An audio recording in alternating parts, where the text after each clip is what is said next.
Welcome student. आज हम लोग पढ़ेंगे अध्याय 2 अम्ल क्षार एवं लवण एसिड बेसिस एंड साल्ट। तो आप लोग पिछली कक्षा में भी इसके बारे में पढ़ चुके हैं, तो आपको बहुत सी जानकारियाँ जो है मिल चुकी है। यहाँ पे देखिए प्रस्तावना में कुछ बताया गया है या कुछ पूछा गया है आपको कि ज़रा सोचिए ऐसा क्या होता है, या यहाँ पे बोला गया है कि क्या आपने कभी सोचा है कि लाल चींटी या ततैया के काटने पर साबुन रगड़ने की सलाह क्यों दी जाती है? तो इसका कारण क्या है? अब देखिए चींटी में क्या पाया जाता है या ततैया में क्या पाया जाता है? एसिड पाया जाता है पॉइजन के रूप में, ठीक है। और वही जब हमारी त्वचा को काट लेते हैं तो वहाँ पर हम जलन जो है होने लगती है। तो उस काटे वाले जगह पर जब हम साबुन को रगड़ते हैं, अब देखिए साबुन क्या है? क्षारीय पदार्थ है, ठीक है। मैं बता देना चाहूँगा यह सोडियम और पोटेशियम के हाइड्रोक्साइड होते हैं साबुन जो है, ठीक है। और जब इसको रगड़ा जाता है उस काटे वाले जगह पर, तो क्या होते हैं यहाँ पे उस चींटी के द्वारा काटे जाने से जो अम्ल हमारे त्वचा पर होती है और साबुन जो हम रगड़ते हैं उसमें क्षारीय पदार्थ होती है ना, दोनों के जब आपस में संपर्क होते हैं तो क्या हो जाता है? यहाँ पे उदासीनीकरण की अभिक्रिया होती है, अर्थात यहाँ पर अम्ल को साबुन जो है उदासीन कर देता है, जिससे हमको जलन कम होती है। इसीलिए जो है ये सलाह जो है दी जाती है। तो आगे हम इस पर देखते हैं। हमने यह भी देखा है कि अगर कपड़े में हल्दी का दाग लग जाए तब उस पर साबुन लगाने से उसका रंग बदल जाता है, ठीक है। तो ऐसा क्यों होता है? इसका कारण क्या है? अब देखिए हल्दी जो है एक प्राकृतिक सूचक का काम करता है, ठीक है। जब इनकी अभिक्रिया क्षार के साथ होती है तो यह लाल रंग देता है, ठीक है। तो एक प्रकार से कह सकते हैं हल्दी जो है एक सूचक पदार्थ है जो साबुन के साथ अभिक्रिया करके क्या देती है? लाल रंग देती है। तो ये हमारे दैनिक जीवन में बहुत सारे एग्जाम्पल हैं। कुछ सूचक पदार्थ के रूप में किसी में अम्ल होती है तो किसी में क्षार, इस प्रकार से। आगे हम देखते हैं, अगर कोई व्यक्ति एसिडिटी से पीड़ित है तो उसे खाने का सोडा दिया जाता है। तांबे के बर्तन को चमकाने के लिए नींबू या इमली के रस का उपयोग किया जाता है, ठीक है। तो ऐसा क्यों? अब देखिए अगर कोई व्यक्ति एसिडिटी से पीड़ित है, मतलब उसके शरीर में पेट में क्या बन रहा है? अम्ल बन रहा है ना, स्टमक में। तो उसको जो है न्यूट्रलाइज करने के लिए, उदासीन करने के लिए खाने का सोडा दिया जाता है। खाने का सोडा जो कि क्या है? क्षार है, ठीक है। खाने का सोडा क्षार है, तो पेट में बनने वाले अम्ल के साथ अभिक्रिया कर लेता है और उसको उदासीन कर देता है। इसलिए जो है जब एसिडिटी की शिकायत होती है तो खाने का सोडा जो है दिया जाता है। उसी प्रकार से तांबे के बर्तन को चमकाने के लिए नींबू या इमली का रस जो है उपयोग किया जाता है। अब देखिए तांबे के बर्तन का ऊपरी सतह जो कि मलिन हो चुकी होती है ना, मतलब वो संक्षारित हो रही होती है, जिससे उसका कलर जो है चला गया होता है। लेकिन जब इमली या नींबू का रस जिसमें एसिड पाया जाता है ना, तो यह जो एसिड है क्या करता है? देखिए उसके साथ अभिक्रिया कर लेता है और अभिक्रिया करके उस मलिन परत को हटा देता है। तो ऐसे बहुत सारे हमारे दैनिक जीवन में अम्ल और क्षार के जो है प्रभाव देखने को मिलते हैं, ठीक है। चलिए अब आगे बढ़ते हैं हम लोग। चलिए यहाँ पे कुछ बोला गया है कि आपने कुछ सूचकों के बारे में पढ़ा है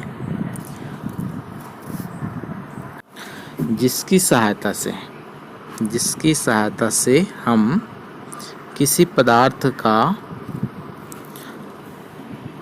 अम्लीय एवं क्षारीय या उदासीन पदार्थ में वर्गीकृत करते हैं, ठीक है। मतलब यहाँ पे बोला गया है सूचकों के बारे में जो पढ़ा है ना आपने, तो उसकी सहायता से हम क्या कर सकते हैं, किसी पदार्थ को अम्लीय, क्षारीय या उदासीन में वर्गीकृत कर सकते हैं। अर्थात यदि कोई पदार्थ अम्लीय है जिसमें खट्टापन है, या क्षारीय है, या फिर कोई पदार्थ उदासीन है, तो उसके लिए हम सूचकों का प्रयोग करते हैं उसको पहचान के लिए। यहाँ पे देखिए लिटमस पेपर भी एक ऐसा सूचक है जो अम्ल, एसिड और क्षार, एल्काइली की उपस्थिति में अपना रंग परिवर्तित करता है। ठीक है, तो यहाँ पे बात आई है लिटमस पेपर की। तो देखिए लिटमस पेपर जो होता है ना, लिटमस पेपर ये दो प्रकार के होते हैं, आप लोग शुरू से जानते ही हो। ठीक है, कितने प्रकार के होते हैं लिटमस पेपर? 2 प्रकार के। कौन कौन सा? ये लाल लिटमस होता है और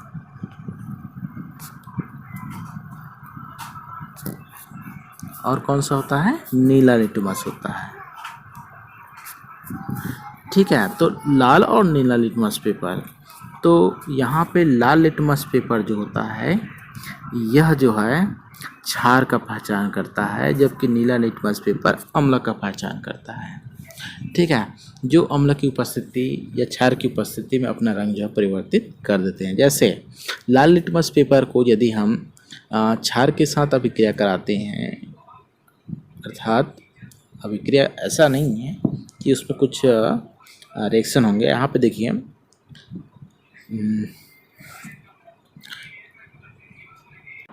लिटमस पेपर जो होता है, देखिए इसमें लाल लिटमस पेपर ये क्या करता है, अम्ल के साथ कोई अभिक्रिया नहीं देता, जबकि क्षार के साथ अभिक्रिया देता है। इस दौरान वह अपने रंग को बदल लेता है, लाल जो है नीला में बदल जाता है। ठीक है, उसी प्रकार जब नीले लिटमस पेपर का उपयोग हम अम्ल क्षार की पहचान के लिए करते हैं, तो यह अम्ल की उपस्थिति में अपना रंग बदलता है ना, जिससे तथा क्षार की उपस्थिति में अपना रंग नहीं बदलता है।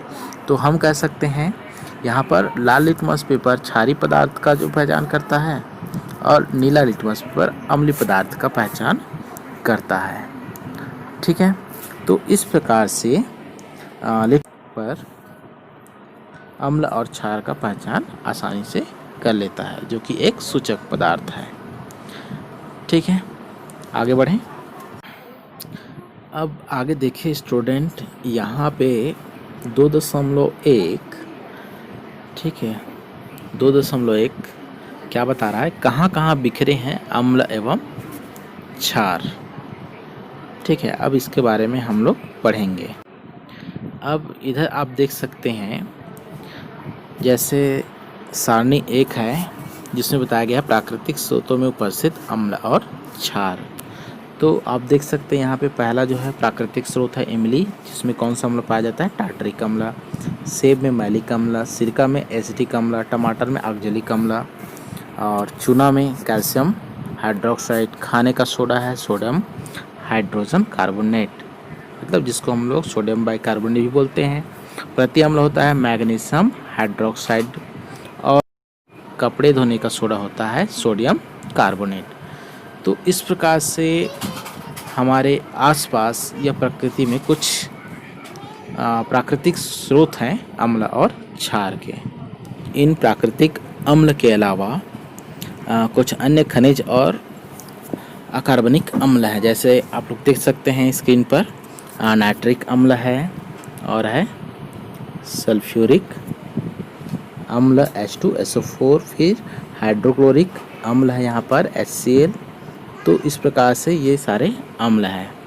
और यदि हम क्षार को देखें तो यहाँ पर देख सकते हैं अमोनियम हाइड्रोक्साइड NH4OH, इस प्रकार से सोडियम हाइड्रोक्साइड NaOH, फिर पोटेशियम हाइड्रोक्साइड KOH, ये सब क्या है? क्षार हैं।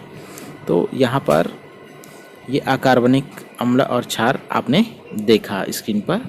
उसी प्रकार से यहाँ पे एक इम्पॉर्टेंट पॉइंट है, देखिए क्षार और क्षारक ये क्या होते हैं वास्तव में। तो देख सकते हैं सभी क्षारक जल में घुलनशील नहीं होते हैं, सभी क्षारक जल में घुलनशील नहीं होते, जबकि जो जल में घुलनशील होते हैं, ऐसे क्षारक को क्षार कहा जाता है।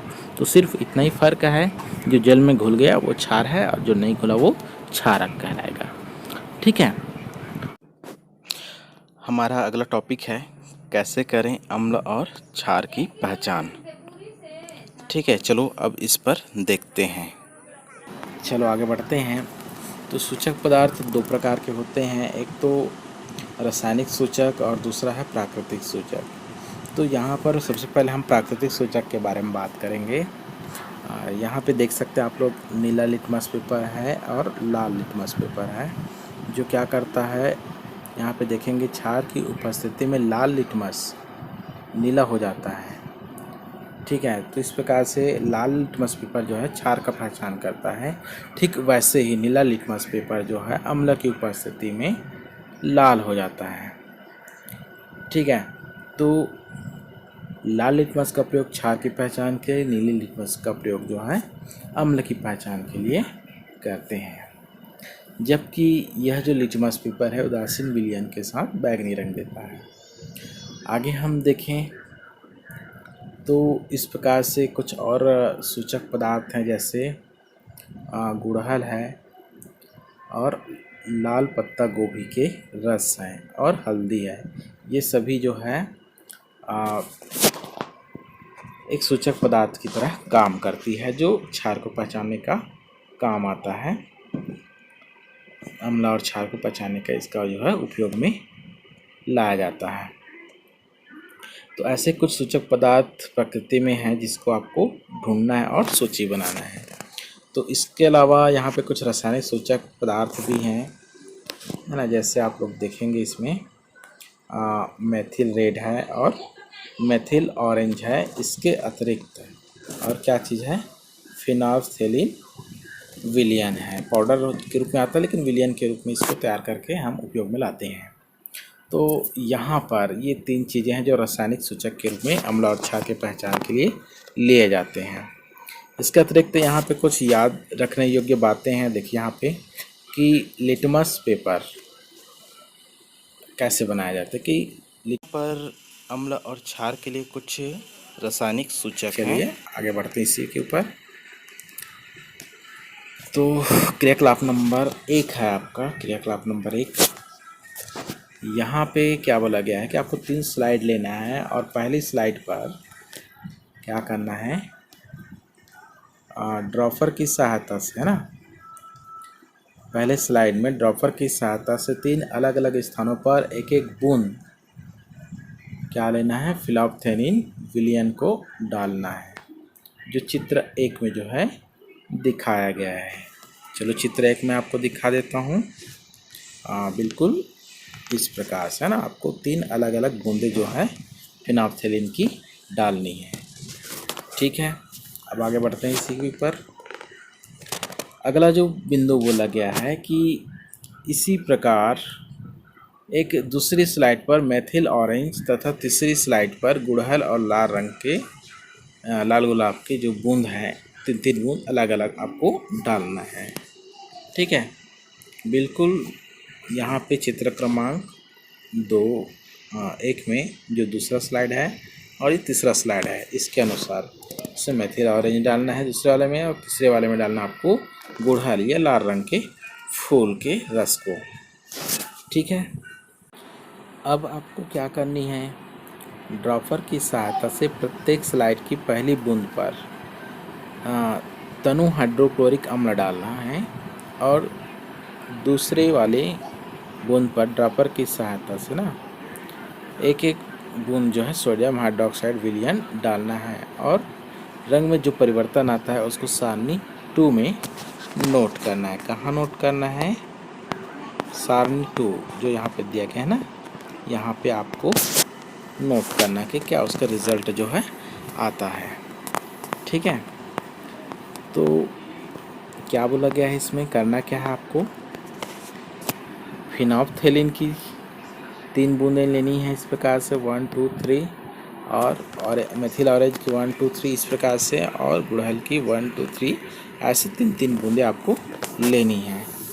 अब पहले वाले बूंद में, तीनों स्लाइड के पहले वाले बूंद में आपको क्या डालनी है, हाइड्रोक्लोरिक अम्ल डालना है। क्या डालना है आपको? तनु हाइड्रोक्लोरिक अम्ल डालना है।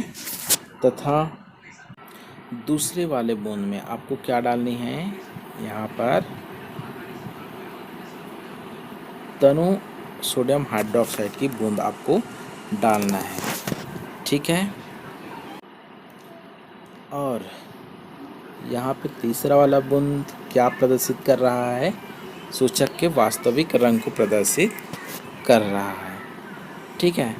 तो जब हम पहले वाले बूंद का अवलोकन करते हैं तो आप देखते हैं कि फिनोल्फ्थेलिन विलयन जो कि पूर्व में रंगहीन होता है, तनु हाइड्रोक्लोरिक अम्ल के साथ कोई परिवर्तित इसका स्वरूप नहीं दिखता है, मतलब इसके रंग में कोई परिवर्तन नहीं होता है।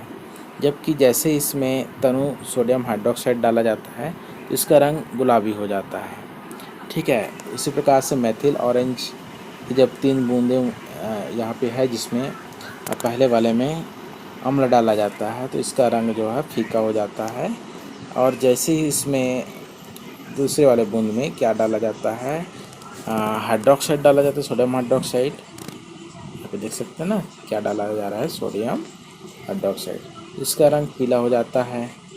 साथ ही जो गुड़हल का या फिर लाल गुलाब का रस है इसमें आप देखते हैं तो इसका जो रंग होता है बैंगनी होता है ना, यह जो है हल्का लाल हो जाता है अम्ल के साथ। और जब इसमें क्षार की बूंदें डाली जाती है तो यह जो है हरा टाइप से कुछ हो जाता है। तो इस प्रकार से ये जो है अम्ल और क्षार की जो है पहचान करती है अपने रंग में परिवर्तन के साथ। ठीक है। यहाँ पर चाहे फिनोल्फ्थेलिन हो, चाहे जो है मेथिल ऑरेंज हो या फिर आपका गुड़हल हो, जब भी आप इसके बूंद तैयार करेंगे अर्थात किसी विलयन के रूप में इसको उपयोग में लाएंगे आप जो है, तो विलयन तैयार करने के लिए आप हमेशा आसुत जल का प्रयोग आप करेंगे। ठीक है। अभी जैसे मैंने जो कलर यहाँ पे बताया है ना, या जो आप इसमें कलर देख रहे हैं, जो आप इसमें कलर देख रहे हैं ना, उसी कलर को जो है जो सारणी नंबर 2 है उसमें अंकित करेंगे। ठीक है। और अंकित करके मुझे व्हाट्सएप में डाल देंगे। कैसा आपने बनाया है उसको मैं देखूंगा, अवलोकन करूंगा। ठीक है।